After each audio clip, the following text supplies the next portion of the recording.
ملك متوج ومسيطر على العالم لحد ما بيكتشف ان في طاغية مرعب مستنيه في الضلمة. معاه جيش كامل من العبيد ووحش اسطوري بيتحكم في الجليد، يقدر ينهي الحياة على الارض كلها في ثواني. وفي نفس اللحظة حارس الكوكب بيهاجم مفاعلات نووية عشان يمتص طاقتها بالكامل، كأنه بيستعد لحرب نهاية العالم. ايه يا ترى ايه هو الخطر اللي صحي من تحت الارض؟ تعالوا نكتشف. الارض بتهتز تحت خطوات كونج، انفاسه سريع وعينه بتدور في كل اتجاه. وراه جيش من الذئاب العملاقه المتوحشه، مش مجرد حيوانات، دول قتله محترفين بيصطادوا في قطيع. كونج بيجري باقصى سرعه وسط غابات وتضاريس الارض المجوفه موطنه، لحد ما فجاه الطريق بيخلص. هاويه مرعبه ظهرت قدامه، مفيش مفر. الذئاب بتبدا تقرب ببطء، محوطين كونج من كل اتجاه وعينهم بتلمع في الضلمه. كونج مش بيهرب تاني، بيمد ايده لصخره ضخمه وبكل قوته الغاشمه بيرميها عليهم. الصخره بتنزل زي النيزك، بتشق الارض وتبلع جزء من الذئاب. الباقيين بيتجننوا وبيهاجموا في نفس اللحظه، لكن كونج بيمسك الذئب الميت من على الارض وبزئير يزلزل الجبال، بيشقه نصين بايده الاتنين في مشهد يجمد الدم. باقي القطيع بيهرب وديله بين سنانه، لكن وسط الانتصار ده كونج بيحس بوجع قاتل في اسنانه بيمنعه حتى انه ياكل سيتو. منظره الضعيف ده بيخلي منظمة مونراب تتدخل فورا وتبعت له الطبيب الخاص بالعمالقة ترايبر بمساعدة نظرات الطمأنينة من الطفلة جيا. كونج بيستحمل خلع السن وتركيب ناب معدني مرعب وجديد، يعني عملوا له ابجريد. على السطح الدكتورة إيلين بتصرح انهم ما اكتشفوش غير 5% بس من خبايا الارض المجوفة، وان جودزيلا لسه موجود في اعماق المحيط بيراقب اي تهديد. وفعلا التهديد ما بيتأخرش. في قلب العاصمة الايطالية روما الارض بتنشأ وتخرج منها سكايل، عنكبوت تايتن مرعب بحجم ناطحات السحاب. ارجلها بتطحن المباني والناس بتجري في رعب تام. بس فجأة البحر بيثور وموجة عملاقة بتضرب السواحل. جودزيلا وصل.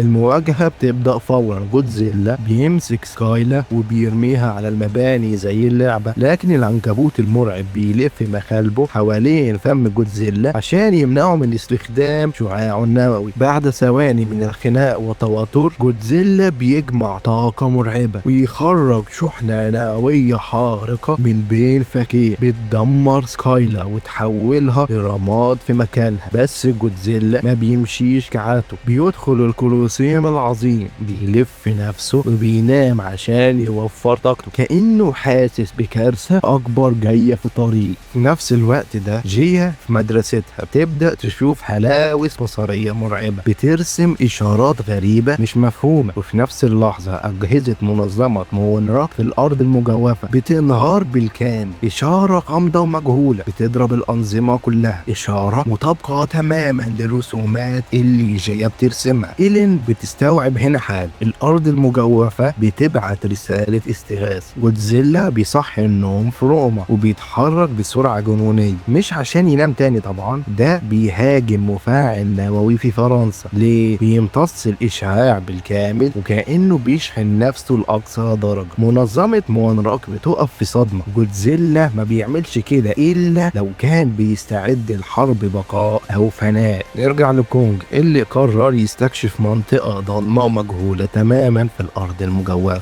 مكان بتفوح منه ريحة الموت. المكان مليان جماجم وعلامات لمعركة قديمة. فجأة ظل ضخم بيقرب منه، بس بيطلع قرد صغير اسمه سوكو. كونج بيبصله باستغراب، لكن سوكو بعضة غادرة بيهاجمه، ودي كانت إشارة لهجوم قردة عملاقة من كل مكان. المعركة بتبدأ. كونج بيضرب بلا رحمة، بيمسك سوكو نفسه ويستخدمه كسلاح يضرب بيه باقي القردة في مشهد أسطوري. ورغم إن كونج بينقذ قرد منهم من الوقوع في الهاوية، القرد ده بيغدر بيه فبيضطر يسحقه بلا تردد. كونج بيجبر سوكو إنه يكون الدليل بتاعه، وسوكو بياخده لنهر هادي. سوكو بيشرب بأمان وبيشاور لكونج عشان يطمن، لكن دي كانت الخدعة. بمجرد ما كونج بينزل بينزل النهر، المية بتنفجر وبيخرج تنين مائي عملاق بيلف ديله حوالين كونج وبيسحبه للقاع. سوكو بيهرب وهو بيضحك،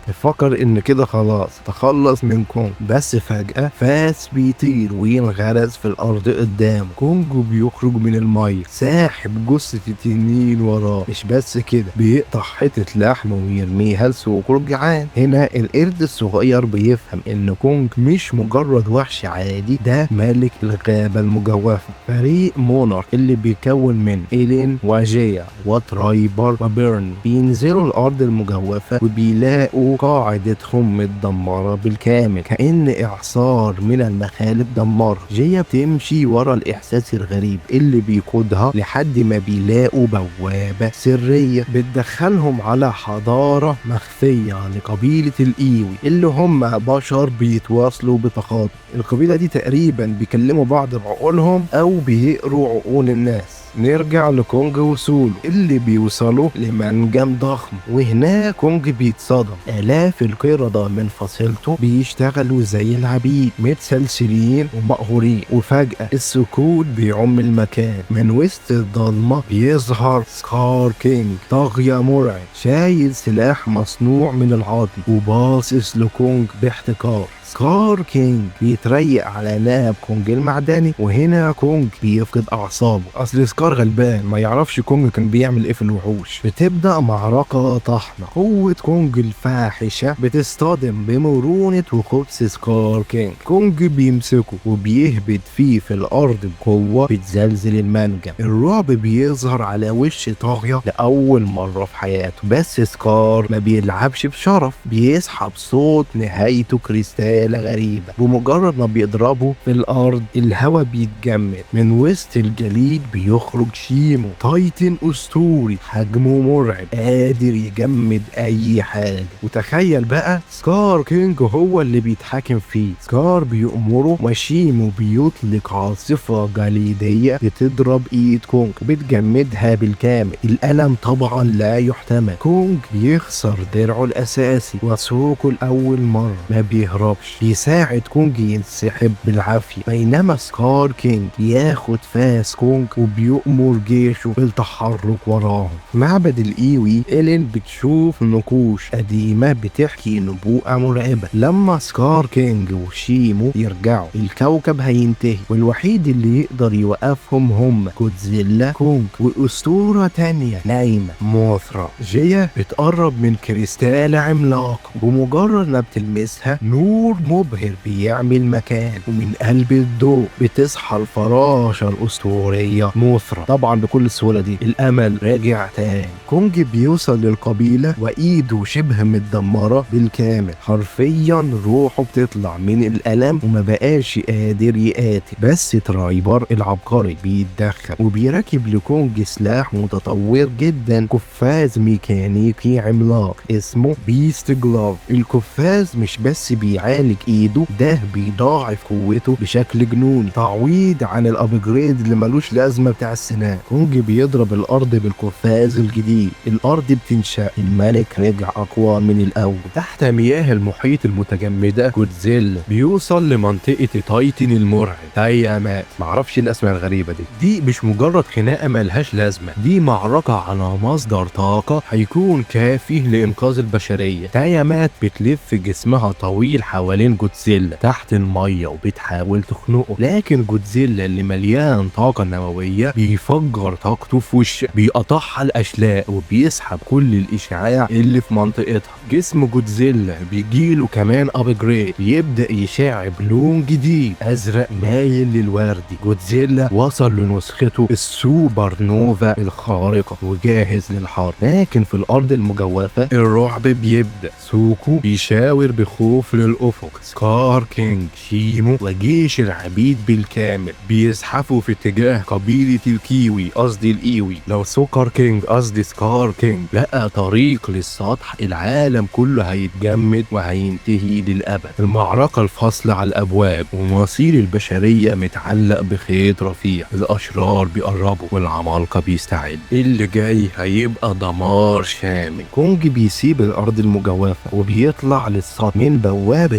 سرية بتوصله مباشرة. يا ترى لفين؟ لمصر، وتحديدا عند أهرامات الجيزة. بيضرب الأرض كل قوته العظيمة عشان يبعث رسالة تحدي واستدعاء لعدوه القديم وصديقه جودزيلا اللي بقى كتلة من الإشعاع النووي المدمر بعد ما امتص طاقة تيامات يوصل لمصر فورا. بس هو مش جاي يسمع، هو فاكر إنه كونج بيتحداه على سيطرة الكوكب. يا عم ما تنسى بقى، معركة طاحنة بتبدأ بين الاتنين وسط الأهرامات. جودزيلا بيضرب بشعاعه النووي اللي بيسيح رمال الصحراء ويحولها لزجاج. تخيل ان هو ممكن يفتح مشروع زجاج وينجح فيه. كونج بيتفادى الضربات وبيحاول يفهمه بالقفازات الميكانيكية الجديدة انهم لازم يتحدوا. بيحاول يمسكه ويسحبه للبوابة، بس جودزيلا دماغه حجر. الغضب اعمى عليه وبيهجم بشراسة. في لحظة مرعبة جودزيلا بيوقع كونج على الارض، بيحط رجله الضخمة على صدره وبيشحن طاقته النووية استعدادا لإنهاء حياة كونج للأبد. في اللحظة اللي كان الموت فيها أقرب من لمح البصر، السماء بتنور بضوء ذهبي يخطف العين. النبوءة بتتحقق، موثرا بتوصل مع طفلة جيا الفراشة الأسطورية، بتنزل بين الوحشين وبقوتها بتعمل صدمة طاقة بتفصلهم عن بعض. موثرا بتتواصل مع جودزيلا عشان هي ست بقى هو هيريل عليه، بتفهمه ان التهديد الحقيقي تحت الارض. سكار كينج رجع ومعاه وحش الجليد اللي تسبب في العصر الجليدي الاول.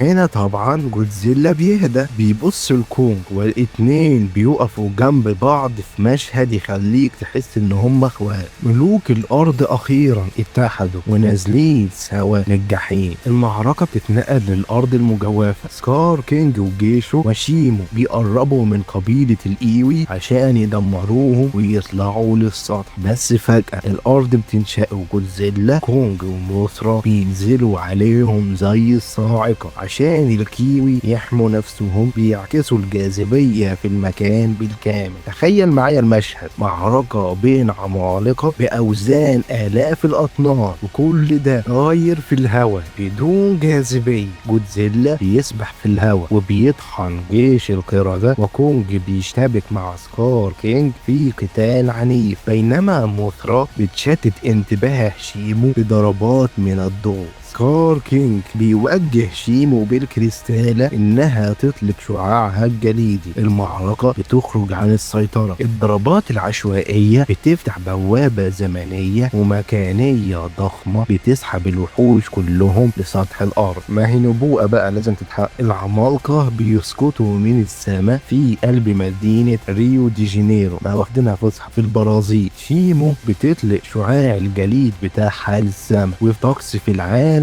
كله بيبدأ يتغير في ثواني. الغيوم بتتجمد والبحر بيتحول لثلج. عصر جليد جديد بيبدأ. كونج وجودزيلا بيقاتلوا بكل قوتهم عشان يوقفوا شيمو، بس سكار كينج بيتحكم فيها بالكريستال اللي في الصوت بتاعه. كل ما شيمو تتردد وتتألم يضربها بالكريستال هتهجم بوحشية. سكار كينج بيقاتل كونج بخبث، وجودزيلا بيضرب بأقوى شعاع نووي وردي عنده، بس درع شيمو الجليدي بيصد الضربة. الميزان بيميل لصالح الطاغية. في لحظة اليأس دي بيظهر بطل غير متوقع، القرد الصغير سوكو بيطلع من البوابة المخفية ومعاه فاس كونج الأصلي، وبكل شجاعة بيقفز في الهواء ويضرب الفاس بكل قوته في الكريستالة اللي سكار كينج ماسكها. الكريستالة بتتحطم ل100 حتة. سكار كينج بيبص لإيده بصدمة ورعب. التحكم انتهى. شيمو بتوقف هجومها وبتبص لسكار كينج، بس المرة دي مش بنظرة عبد لسيده، دي نظرة وحش حر وناوي ينتقم. سكار كينج بيحاول يهرب لكن جودزيلا بيضربه وكونج بيمسكه بقفازه الآن. شيمو بتتقدم وبتطلق شعاعها الجليدي القاتل مباشرة على سكار كينج، بتجمده بالكامل في ثواني. كونج كونج ما بيفوتش الفرصة، بيمسك سكار كينج المتجمد وبضربة واحدة غاشمة بيكسروا لقطع صغيرة متناثرة. إيطاليا خلاص انتهى. جودزيلا بيطلق شعاع نووي مرعب في السماء بيذوب الجليد وبيرجع الطقس لطبيعته وبينقذ الكوكب من التجميد. بعدها بيبص الكونج نظرة احترام أخيرة وبيلف ويرجع تاني للكولوسيوم في روما عشان يكمل نومه كحارس وفي للأرض. نروح للبشر. جيا بتودع الكيوي وبتختار ترجع تعيش مع الدكتورة إيلين لأنها أدركت إن دي عيلتها الحقيقية. وموثرا بتطير في السماء عشان ترجع درع الحماية الأسطوري للقبيلة. أما تحت في الأرض المجوفة المشهد الأخير بيخطف القلب. كونج بيرجع لمملكته بس المرة دي مش وحيد، بيرجع وهو راكب على ظهر التنين الجليدي شيمو وجنبه القرد سوكو. جيش القردة اللي كانوا عبيد بمجرد ما بيشوفوه بيركعوا كلهم احتراما وحبا للملك الحقيقي والمنقذ العظيم. كونج أخيرا لقى مملكته والأهم من ده لقى عيلته. بصوا يا جماعة من الآخر، الفيلم ده مش محتاج تفكير ولا فلسفة، ده فيلم فشار من العيار التقيل. لو عايز تتفرج على حاجة تفصلك من الدنيا وتخلي الادرينالين يضرب في دماغك فالفيلم ده معمول عشانك. كوكتيل ميكس بيتكون من ايه؟ جودزيلا نونو بينك وعامل فورمة وبيمتص مفاعلات نووية كأنها عصير. كونج مركب قفاز آلي زي بتاع ثانوس ونازل ضرب في العيال تحت الأرض ومعركة في انعدام الجاذبية، تحس انك بتتفرج على ماتش مصارعة حرة بس بين وحوش وزنها آلاف الأطنان. صحيح ان الفيلم مش هيبقى زي الاجزاء اللي فاتت بس الفيلم ايقاعه طلقه وما بيهداش ثانيه، متعه بصريه والمؤثرات فيه جباره والمعارك اسطوريه. من الاخر الفيلم حلو بس ما تحاولش تتعمق فيه، هو مش هيبقى زي الاجزاء اللي فاتت. لو انت معجب كبير بالسلسله هتحس بفقدان امل شويه. اتمنى تكون اشتركت في القناه وعجبك الفيديو وطبعا شيرته مع عيلتك او اتفرجت معاه، واتمنى يكون نال اعجاب. اتمنى لك يوم سعيد وتدوم بصحه وسلامه والى لقاء اخر وهشوفك تاني.